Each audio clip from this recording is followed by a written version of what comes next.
ನಮಸ್ಕಾರ ಸ್ನೇಹಿತರೆ.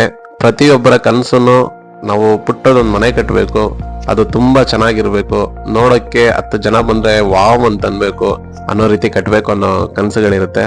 ಅದ್ರಲ್ಲೂ ಒಂದು ನಮ್ಮನೇಲೆ ಒಂದು ಚಿಕ್ಕದೊಂದು ಹೋಮ್ ಥಿಯೇಟರ್ ಇರಬೇಕು, ಆ ಥಿಯೇಟರ್ ಫೀಲು ಮನೇಲೂ ಬರಬೇಕು ಅನ್ನೋಂಥ ಕನಸುಗಳಿರುತ್ತೆ. ನಿಮ್ಗೆ ಯಾರಿಗಾದ್ರೂ ಹೋಮ್ ಥಿಯೇಟ್ರು ಮಾಡಿಸ್ಬೇಕು, ಮನೇಲೆ ಚಿಕ್ಕದಾಗಿ ದೊಡ್ಡದಾಗಿ ಯಾವುದೇ ರೀತಿ ಇರ್ಬೋದು, ಮಾಡಿಸ್ಬೇಕಂತ ಏನಾದ್ರು ಇದ್ರೆ ಇಲ್ಲಿ ನಮ್ಮ ಕಾಂಟ್ಯಾಕ್ಟ್ ನಂಬರ್ ಹಾಕಿದ್ದೀನಿ.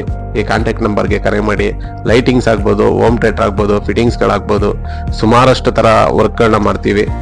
ಈ ವರ್ಕ್ ಬಗ್ಗೆ ಮಾಹಿತಿ ಬೇಕಂದ್ರೂ ಕಾಂಟ್ಯಾಕ್ಟ್ ಮಾಡಿ. ಈ ವಿಡಿಯೋ ಇದರ ಜೊತೆ ಸಣ್ಣದೊಂದು ಕಿವಿ ಮಾತು, ದುಡ್ಡನ್ನ ಯಾವ ರೀತಿ ಬೇಕಾದ್ರೆ ಸಂಪಾದನೆ ಮಾಡ್ಬೋದು, ಆದರೆ ದುಡ್ಡು ಸಂಪಾದನೆ ಮಾಡೋದಿದೆಯಲ್ಲ ಅದನ್ನ ಒಳ್ಳೆ ರೀತಿ ಸಂಪಾದನೆ ಮಾಡಬೇಕು. ಕೆಲಸ ನನ್ನ ಶ್ರದ್ಧೆಯಿಂದ ಮಾಡಿದ್ರೆ ದುಡ್ಡು ಆಟೋಮೆಟಿಕ್ ಆಗಿ ಬರುತ್ತೆ. ಅದನ್ನ ನಂಬಿ ಬದುಕ್ತಾರವ್ ನಾನು. ಹಾಗಾಗಿ ಈ ವಿಡಿಯೋ ಮುಖಾಂತರ ಹೇಳ್ಬೇಕನ್ನಿಸ್ತು. ಈ ವಿಡಿಯೋ ಇಷ್ಟ ಆಗಿದ್ರೆ ಲೈಕ್ ಮಾಡಿ, ಶೇರ್ ಮಾಡಿ, ಕಮೆಂಟ್ ಮಾಡಿ, ಮರಿದಿರ ಫಾಲೋ ಮಾಡಿ. ಜೈ ಎಲೆಕ್ಟ್ರಿಕಲ್ ಮತ್ತೊಮ್ಮೆ ಹೇಳ್ತಾ ಇದ್ದೀನಿ ಅಂತ ಬೇಜಾರು ಮಾಡ್ಕೊಂಬೇಡಿ.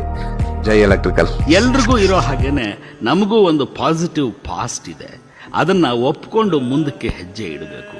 ಹಾಗೇನೆ ನಮಗೊಂದು ನೆಗೆಟಿವ್ ಪಾಸ್ಟ್ ಅನ್ನೋದು ಇರುತ್ತೆ, ಅದನ್ನ ಇರೋ ಹಾಗೆ ಇಲ್ಲಿಂದಲೇ ತಿರಸ್ಕರಿಸಬೇಕು.